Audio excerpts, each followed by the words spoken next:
Cool. All right. Now, I know that for those of us who work from home, now's about the time that maybe we have a little sneaky nap. However, we're not at home, so you need to stay awake and pay attention because we now have our panel discussion. Our panel discussion is going to be hosted by Nancy Carter.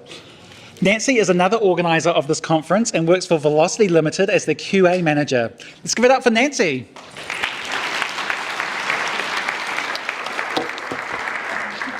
Thank you so much, Aaron. So today I have the honor of introducing some amazing experts in the testing field. We have 4 lovely panelists. Thank you so much, guys, for joining me today. The questions that we're going to be discussing today have actually been driven by you. You guys answered a poll question on what topics you wanted to hear at the conference, so I'm looking forward to moderating this.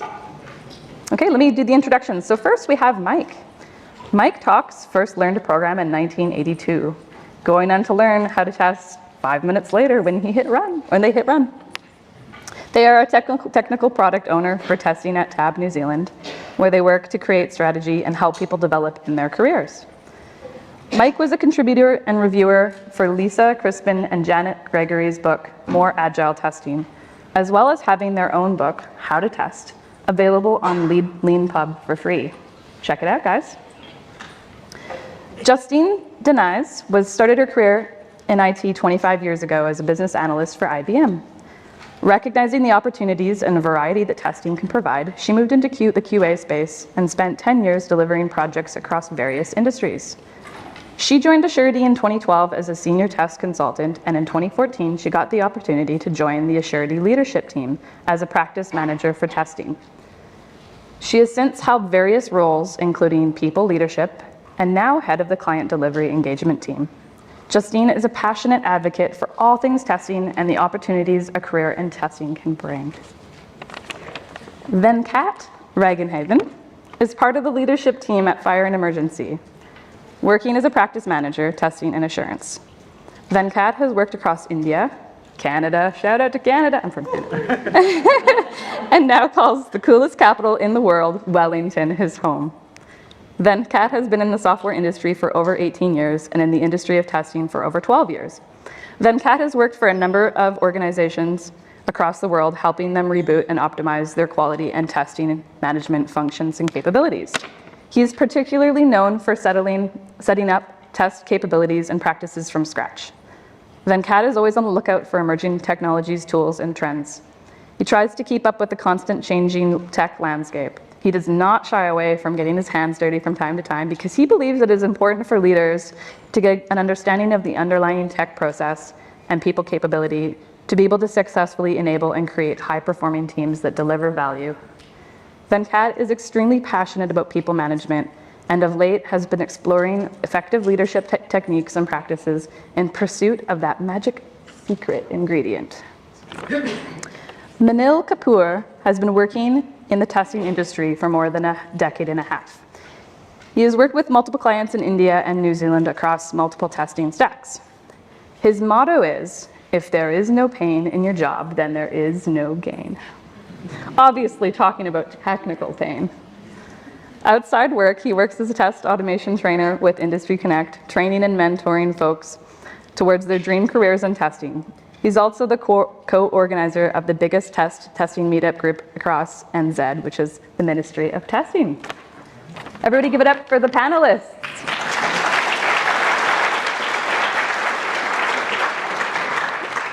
Okay, so our first subject, which was one of the most popular ones, our topic is contracting versus permanent opportunities.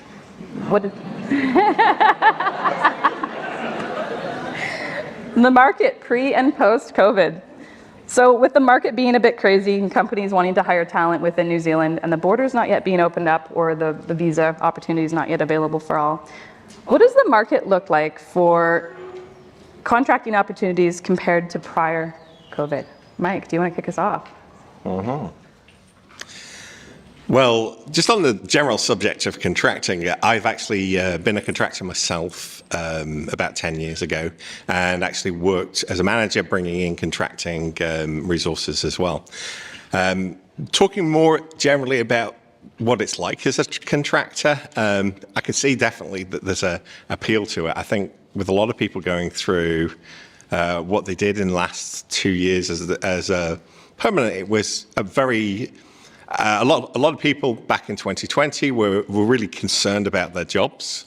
With different companies responding to the market in different ways. Some just hunkering down with the people. Some people actually looking at the head count. And a lot of people didn't feel as that secure in their role. So why not go contracting where you got a little bit more money? But it is the market does seem to be stabilizing. It was a very unstable market in 2020. I had a few friends who were contracting who would say, well, suddenly where I'm working for has decided to dry up everything. So a lot of places looking at the headcount being uncertain were saying, okay, we're going to stop projects. But I think about 2 or 3 months into it, a lot of places were saying, actually, the only way to get out of the situation we are is to embrace technology or to do new things. And to do new things, we kind of need people. So all of a sudden, it's gone from being quite lean to really quite an appetite for making things happen. Now, the second part of this has been as well, with us being in lockdown for two years, and I've talked a lot with my brother who works with contracting agencies over in Australia. With no influx of new talent, we're all fighting over the same pool of numbers, and that's kind of driven a lot of job moves. I myself have changed jobs in the last 8 months, and there's probably quite a few of us that have changed jobs in the last year or two. We bunkered down in 2020, but in 2021, we're starting to go, actually, what else is out there? And I know contracting has been quite a growth industry. Okay, Justine. Thank you. I think at the moment the market is really, really hot for contracting. There's a lot of big change going on at the moment, following on from COVID. There's some massive change in health and in other areas and other sectors. So I think it's a very, very popular time. There's a lot of contract roles out there, and as what you've said as well, Mike, it's just there's a lot of change going on as well. Contact Justine. She works for a surety. So I think there were two perspectives when I think of this question. The first was before COVID, the contractors were quite unsafe. And I'll give you an example of my wife, who was a contractor. And she was absorbed as a permanent employee because of COVID, because the costs were cutting, the companies were cutting costs and stuff. Just a few months back, the same wife now has gone contracting, right? And it's the same wife. That's right. So, which tells you the story. It is a great market for contractors. Now, that's one part of the story where you've seen the troughs and crests, where the contractors had some bad time, and then a sudden peak, really golden time, right? The last one, at least 10 months, and then it's now starting to level off. But in terms of the other side of the coin, which is the employer, it was a bit of a bummer for us for the fact that we had to go through both part of losing the permanent and losing the contractor, right? And we've seen both parts of the coin, and it's been horrendous for us, especially when you're driving strategic initiatives and you're going nowhere with it because you don't have resources, skilled, no skill, right? And then we're trying to work through funding and whatnot. But short story, short answer, great market for contractors. But I predict, I'm no analyst, do not quote me, is another 6 months, the things will change. And I think I see this as a permanent market coming back into effect and this is because of a number of reasons globally, Ukraine war, COVID, monkeypox, pig something, can't tell anymore. So I think it's just keep an eye out if you're contracting and just do your homework right? So where you're going, like Justine said, plenty of work, plenty of opportunity. Go for companies who have strategic initiatives around COVID, Ministry of Health, Customs, great places to work. So just keep an eye out, do your research, and you be the judge. Yeah. Thank you. Yeah, I definitely think and second to the group that it's a booming time for contractor. I myself am a contractor. I've seen the throw from my contract was halved basically when I was working during COVID, but I wasn't kicked out. So maybe I think primarily the reason was that maybe I had like a good skill set. So that is another interesting part that even though the contracting market might dry down, maybe in a year or so when the border, like the immigration catches up and we have positive migration and a lot of people not moving to Australia, like some people just staying off. So I would say that if you have to be at contracting job and feel safe, just keep on improving your skill set, one, and network, keep on networking. Even during tough times, you'll be able to be shoulder tapped by people who you have a network with. It's not like pre-COVID, let's talk about 2018-19, market was tough for contractors. 2016, when I got my first contractor, I had to interview for I think 6 months before getting a contract in. So you will definitely get a contract every now and then, but keep on improving your skill set, network with people, and see what's going on in the market. To the point of Venkat, definitely look at companies like, for example, my wife worked with Countdown. She landed her contract 1st April 2021 when the actual, the lockdown hit. So she was at a full contract and I got my contract halved. All I wanted to invest in shares, couldn't because good day. But having said that, so talk to recruiters about the programs. Look at their client. Do they have funds? What's their war chest or what's the financials? And ask more pointed questions during your interviews about how long the program is and talk to people inside the company that you're targeting, even before that you're going to them. So that will help you out. So basically be more economically aware because eventually recession and inflation will catch up with clients. Basically, the clients who is able to sell a service for $100 will not be able to increase cost during the actual recession, which is actually coming pretty soon or is here. So having said that, they will start looking for cutting the cost. And the first one who they come to is contractors. Do you keep going? So in your advice, do you think that contracting is worth the risk versus the benefit? I did I had this question asked before, and I did a quick statistical analysis, I would say. $110 an hour and $140K permanent job. The difference is 22-23%, depending on if you're not taking a leave at all. So as a permanent person, today you get 15 leaves, 15 sick leaves in certain companies, and 20 other different leaves. So basically, a contractor earns 11 and a half months of salary or 11 months of salary, depending on if you're taking leaves. And God bless you if you get COVID or monkeypox or anything. 2-3 months of salary, gone. So basically, it's that sort of risk that you have to take and at what point of your health you are. And I would say that it's still worth a risk because it exposes you to a different ballgame altogether. You have to perform, you have to learn, you have to be on your toes each time. And it will make you learn a lot more things that you might not be exposed to permanent jobs straight away.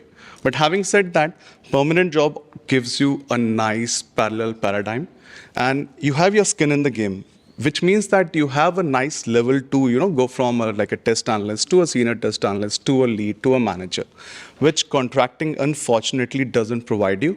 But in return, it provides you a good skill set, communication skills that you have to, pick up straight away, which you can pick up in perm jobs also.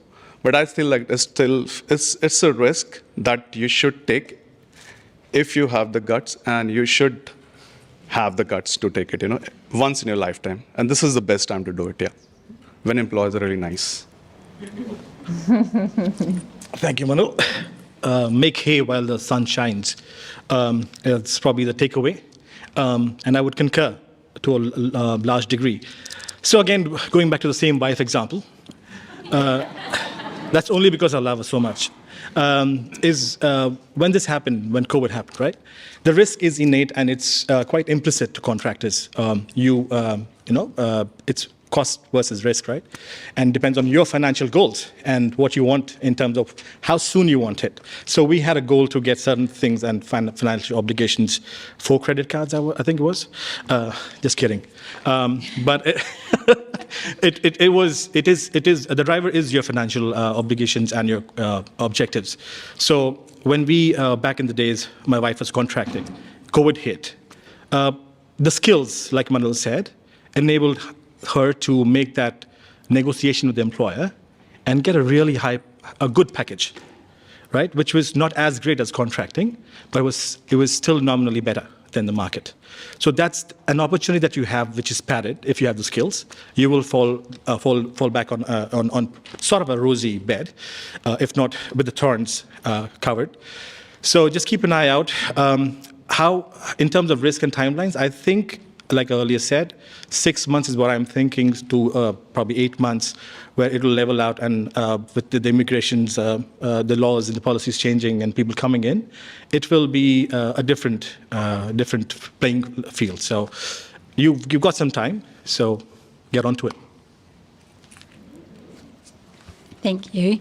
I think risk is something that's really personal to everyone. You all have different drivers around where risk is in your life, and it's not necessarily just financial. So contracting is obviously great for the money, but there's other areas in your life where it might not be so great. And I agree that in 6 months' time, there's probably going to be quite a big drive towards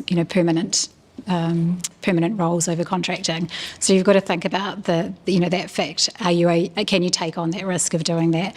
But also, even what do you want from your career? So as a contractor, you're often just put into a role to do a job. You've got to think about your learning and your growth, where you want to take that learning and growth, and whether being a contractor is going to give that to you. You talked about variety in your role. I think there's other ways to get that. Working for consultancies is a really good way to get that variety and get that experience. Product placement. Yeah, I just. But it's a real personal choice, and it's not all fantastic. And you have to be prepared when you come to that end of the contract, making sure that you really do have those networks out there, and be prepared to not necessarily get another role straight away. Yeah. Cool. A lot of good points brought up there. Yeah, I as a contractor, it really is like, does everyone know the musical? Joseph and the Technicolor Dreamcoat? Oh, wow, falling on deaf ears. But there's a song which I should have probably learned, actually, about, you have 7 years of plenty and then 7 years of famine and stuff. And it is that thing of planning, squirreling stuff away. When I started as a contractor, it was that thing of, first of all, over the Christmas holiday, you realize, oh shit, I'm not going to get paid for this. Best kind of bank a little bit, every so often, just to make sure I've got some to fall back. And never doing anything by halves, I also thought not only would I start my contracting career, but I would also start playing competitive rugby again at the same time. And I got hospitalized with a dislocated shoulder as well. So, as I was mulling, waiting for an operation that would take about a week to recover, I was really questioning my life choices at that point, when you realize, when it's good, it's really good, but, you're responsible for making sure that you've got enough of a fallback there. From friends that also did contracting, I went for long-term contracts, not as great a reward, but more security. But I'd often work with people that would be literally going, well, our contract ends on the 15th of July, and they're not really making it very clear whether they're extending us or not. Should I be looking for other things? And that kind of nervousness, especially around renewal, is very much a thing that you have to live with. The other thing I tend to find a lot, as well as what was mentioned about you don't tend to be moved job titles a little bit much, but it's that thing of, I was on contract for 3 years, and it's always an awkward conversation when you want to increase your rates. It's a really difficult conversation. And as you're technically your own manager, you need to be basically a salesperson. I'm not a great salesperson.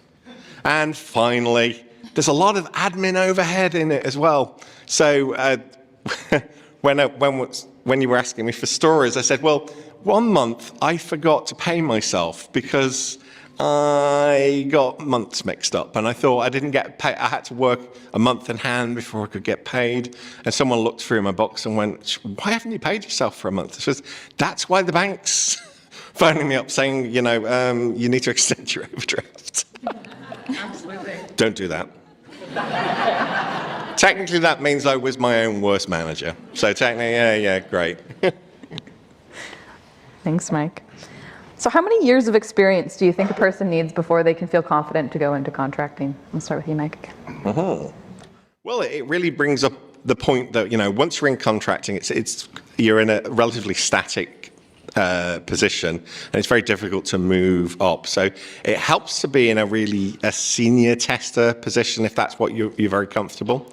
Before I went contracting, I was actually starting to look at test lead roles, but this gift of a job came up. It was working for Harrier Avionics, and I was like, I really want to do this job, but they're only hiring contractors. But I really want to do it. So I was like, yeah, let's make this happen. It was a really exciting technology and interesting job. So I made that happen. But at that point, I think I had about 8 years experience. But I think, you don't want to be contracting as a junior, for instance, or, because amongst other things, I think it really helps as a permanent to actually to be working for somewhere where there's a framework in place to help you advance in your career. There's a few people in the audience that I've caught up with over lunch and morning tea who actually have worked for me, and they're actually now working in a more senior level. And I think it's really permanent's great for growing people.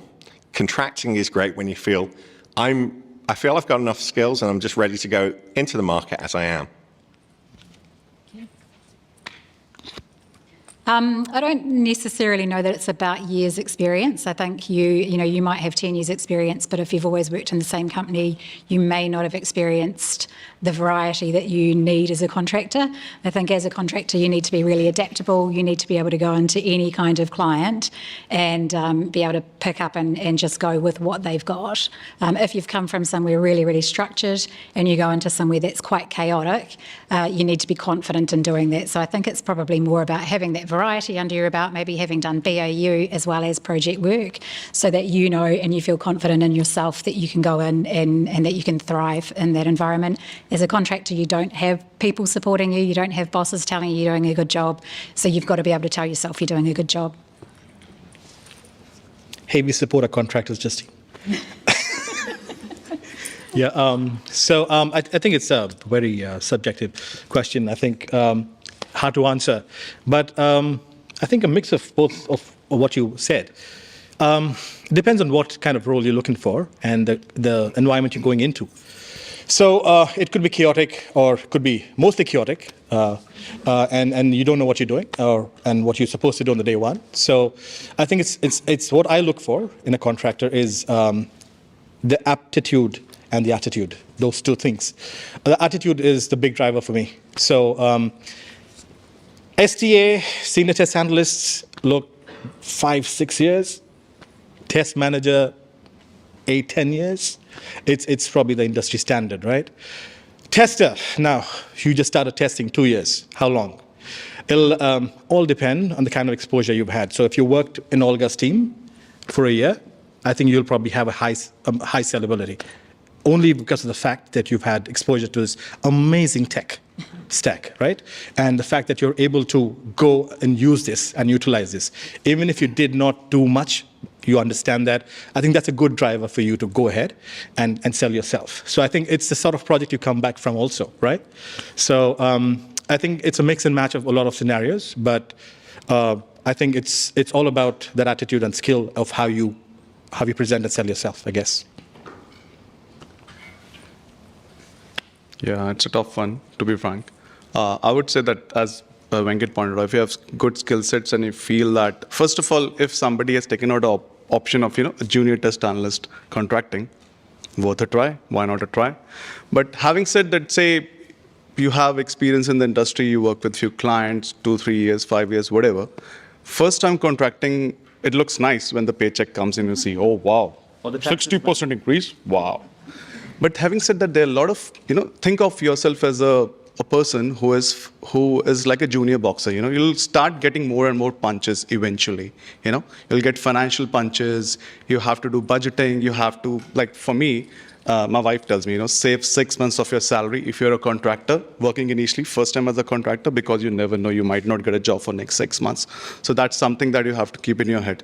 If you're good with economics, money, definitely go for it as early in your career as you can, because you will have a flavor for it. And then you can decide eventually, do you want to do it or do you want not to do it, even like going forward in your career or not. And but the safe choice is be at a seniority level, a good sort of skill set, definitely very good communications. You should be explained to a 5-year-old what an automation framework is. Then start contracting. Thank you. Moving on to the next subject. Career opportunities when you outgrow a tester role. Sorry if my Canadian accent, outgrow. So as we know in QA, we have a lot of transferable skills. We have soft skills and we have hard skills. And I think that makes it so that we're unstoppable. We can do anything. But what I'm curious to know from the panelists, what are some roles or good opportunities that you've seen in your own careers and other people's careers, and how has the testing role translated, and what roles have you seen people come into? Okay. So I hope most of you have worked as part of Agile or a Scrum team. Each and every player of the Scrum team, from tester, if you're a tester, looking at each and every player from PO to BA to PM to a developer, dev lead, you can be any one of them. Depends on your attitude, aptitude, and your skill set that you gain. So that's pretty easy. You can translate your IT skills into those skill sets pretty easily. But if we move the paradigm outside software development, you can always become somebody like a CSM, customer sales manager, if you have good sales skills. Like, for example, somebody like, I don't know, say Appy Tools, for example, if they're looking for a sales head, and if you have used the tool, you can explain a client who's potentially wants to buy the tool, their features. You can do a demo and explain and answer their questions. So you can be a CSM, And for that matter, outside IT, one of my recent project managers, she has upskilled or done a unique course in primary education, because she thinks that she's working with dumb people, and she will and she will teach the next generation to become even better testers. So having said that, being a tester teaches you a lot about facets of your life. It pushes you to be more perseverant with developers. And so it pushes you, obviously, and it gives you a lot of flexibility to go into a different sort of profession set. But I would say, before choosing any profession, have a skill map matrix in front of you, talk to people, have some mentors on which role you're targeting, and in my experience, choose a role which will suit your personality. Don't go by other people's experience and journey. Everybody has their own journey. Don't compare their journey. Ask them about what are the tough situations that they faced, how they came out of it. Great answer, Manil. So your question was if they had to choose something else as a career. Yeah, what have you seen the most? Don't do it. We're attending NZ Test Conference today. Okay? So this is a testing conference, just to be clear. Now, jokes apart, I've seen people take up many interesting jobs, having their part of the testing experience. Some have turned into dog groomers, and some gardeners, or gardening business, very, very radical. Why? I have no idea. And I've dared not to explore. But in terms of transferable skills, I think, and testing as a career, you would have heard about a lot of gossip around, you know what, manual testing is dead. What do I do next? What am I supposed to do? Automation. But I'll tell you what, we still have 70% of the population in New Zealand, or sorry, at least in Wellington, let me not overdo my statistics, I'm like Barney, right? Random statistics. I think they're predominantly manual testers, okay? So that's not going anywhere. So rest be assured, till we transition to DevOps, like you saw the votes today, Agile DevOps, so many hands, no, not happening. The second is if there's a lot of people who got nervous about test managers who will not have a job tomorrow. They started doing Scrum courses like Manuel said earlier. So Scrum Masters, product owners. A lot of people have transitioned closer to the product because you've been testing the product so much that you understand the product. So you go take up a Scrum Master or a product owner job closer to the product management side of things, right? Now, if you are into data testing, data is huge. I think just data itself, going into data engineer, data analyst is amazing, and it's going to be there to stay.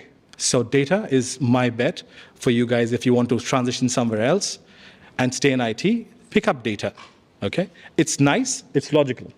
The other one was, for me, sounds very futuristic. AI and ML freak you out. But I think it's something that you start exploring now, because in 10 years, we'll all be working with bots of sorts, or we will be looking at some neural network or neural engine or some sort of ML logic working with you. So use your skills to get and explore those areas. And I think you should be just fine. Or if you still want something, I'll give you this, wait, there's more. So you can pick up very cloud-specific roles and transition to DevOps platform sort of roles, where you want to move on to platform support or platform engineering, infrastructure as a service, and just looking at those aspects of things. Huge potential. So there's definitely lots out there. So. Thank you.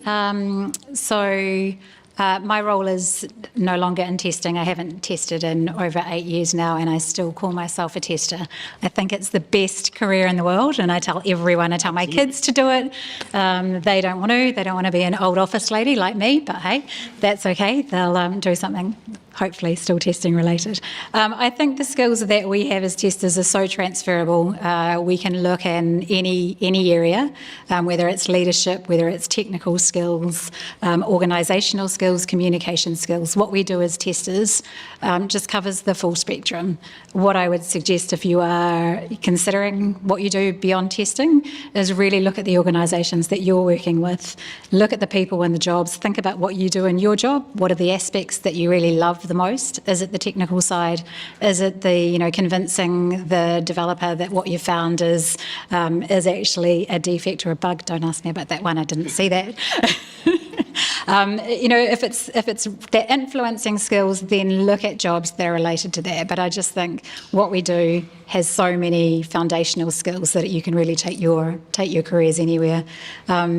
We've had people that have moved into people leadership roles, into sales roles, into delivery roles. So I think it's just such a great place, but it's a great place to have a career for the rest of your life as well.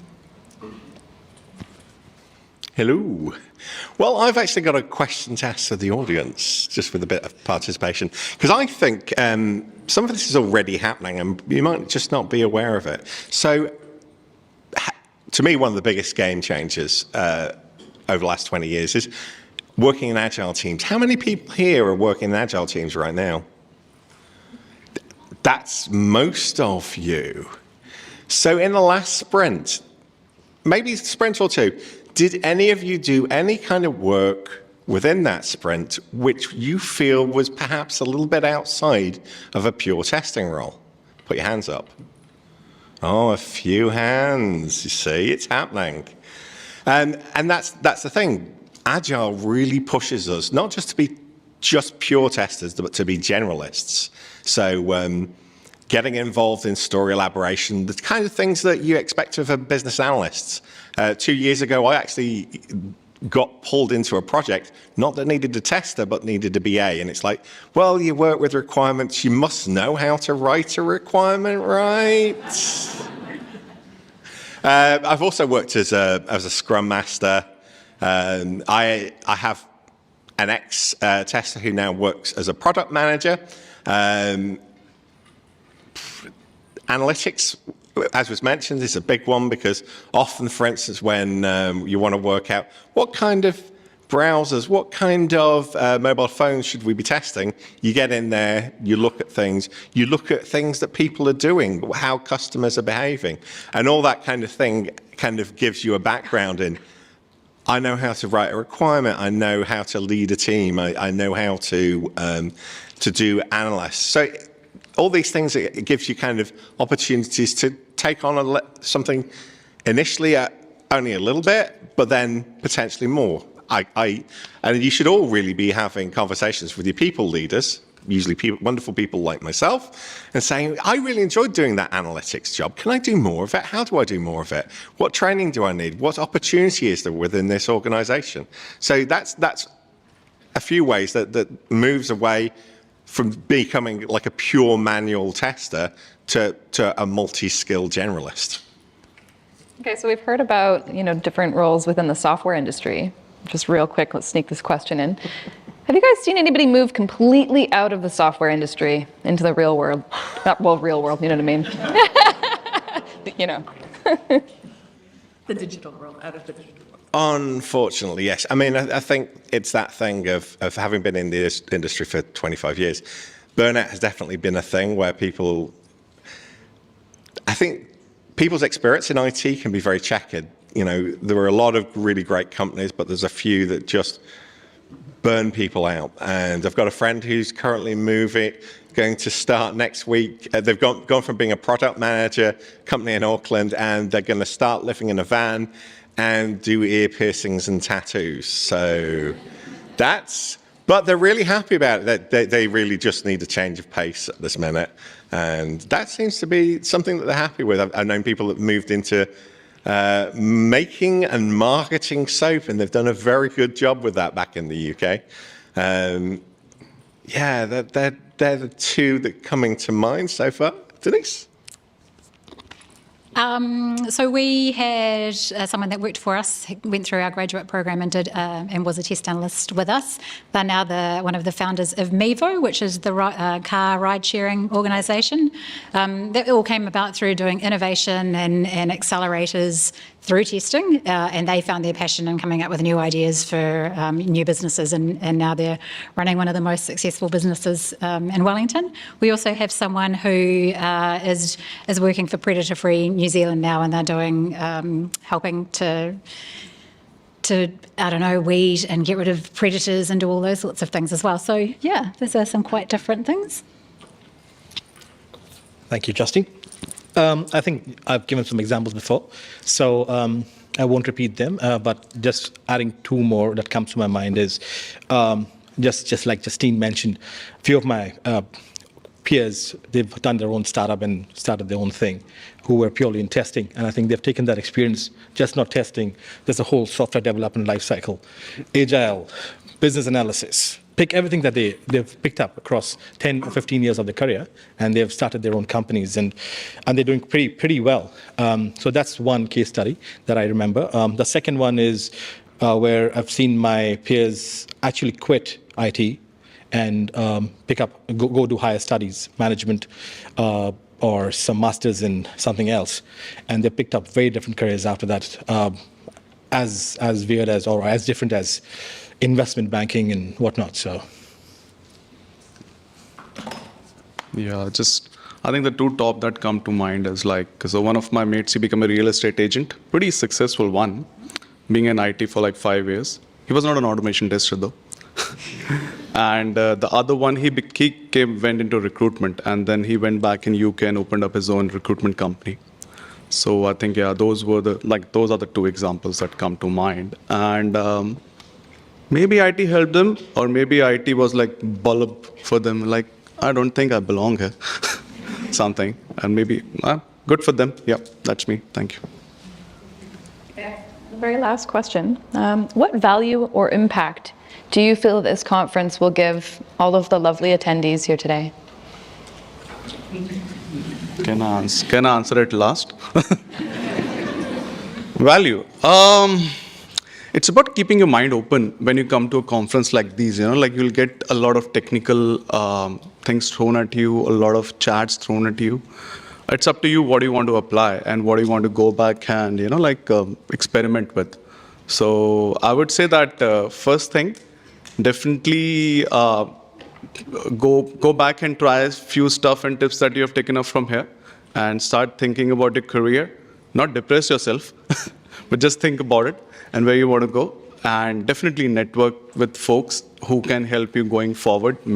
Find some mentors and mentor other folks also. That helps. And come back next time for an even bigger conference. Hey, Fabio, yes. Thank you, Manil. I think the biggest takeaway for me was the day off from work. Trust, I'm just being honest, you know. It was horrible at work today. So, and even though it's a Friday, right? So it's me just taking my me time with you guys and having a good laugh. I think while you do that, you're also networking. I think the biggest value for me was to see that there were others. And I was so happy to see so many faces today. And it just goes on to reinforce that, look, we're a solid community. And I think we should just grow stronger and better together. And this should be the first of many to come. So a big shout out to NZ Testing Conference. You guys have done an amazing job despite the COVID, whatnot, and our temperaments. So thank you so much. I think I take away that some amazing tech talks I've heard today. So it's definitely something that I know that others also are, challenges that I see others are sharing with me, and I know there's now a network I can lean upon. Not that I did not know it was there before, but I think it's just reinforces the fact. And I think it was a great day for testing today. So. Yeah, I would absolutely agree with what you've said. I would like to hope that people have been inspired by the speakers today. I think anyone that gets up here on stage and talks about their craft is really inspirational. And hopefully there's a whole lot of, there's a bunch of people out there who are thinking what they might be able to talk about when this is run next year. But the community and the networking, I think, is absolutely key. And just hearing what other people are doing and what's going on around in the community is fantastic. Hiya. Yeah, I mean, I've talked around the world. That sounds probably more impressive than it has. Europe and America, and a few times in Australia as well. And this has been the first physical conference now for 3 years, so it's felt like a long drought. And although I've been involved with virtual conferences, there's a couple of friends I've made from the network around, and we every month we started doing catch-ups just so we could just speak and chew the fat a little bit. And we're saying, virtual talks are good and they're kind of nice, but I really miss the networking. What we call the conversations in the hall, the war stories, they're just sitting together and talking with other people and finding, so that happens in your organization as well. It's not just me going crazy, is it? So those kind of connections, those kind of conversations, those kinds of friendships are really important. I've caught up with a few people I've not seen for a few years. And there's a few people who I've kept in contact with, but this is still the first time we've physically met since pre-COVID. So, stuff like that is significant. I think we're all used to actually walking up and down Lambton Quay and kind of randomly bumping into people that we used to work with, people that work on different projects or different areas in our company. And I think the post-COVID working from home, those kind of random conversations. I even met you on a train randomly once, didn't you? That is the first time And I was talking to somebody about testing, and she was like, No, I guessed that you were a tester. yeah, it's like, you're a tester, aren't you? And it's like, yeah, and just trying to wrap up our conversation before we kind of ran into Mastodon. And you looked at me like, how did you know that I was a tester? And Tester insight. Yeah. But yeah, those kind of random friendships, interactions. Although I love working a lot for working from home, it's really efficient. I do not miss the 1 hour in and the 1 hour back commute. Those kind of random get to know you, random find out somebody, random conversation about what's going on somewhere else in Wellington, that they just don't happen anymore. So physical events have now become really more important for that. Well, thank you so much, everyone, for being on the panel today and expressing your opinions on some really important questions and topics that is on everyone's mind. Unfortunately, we don't have time for questions, so if you do have any questions for our lovely panelists, please feel free to hit them up at one of the breaks that we have. Thank you so much, everyone.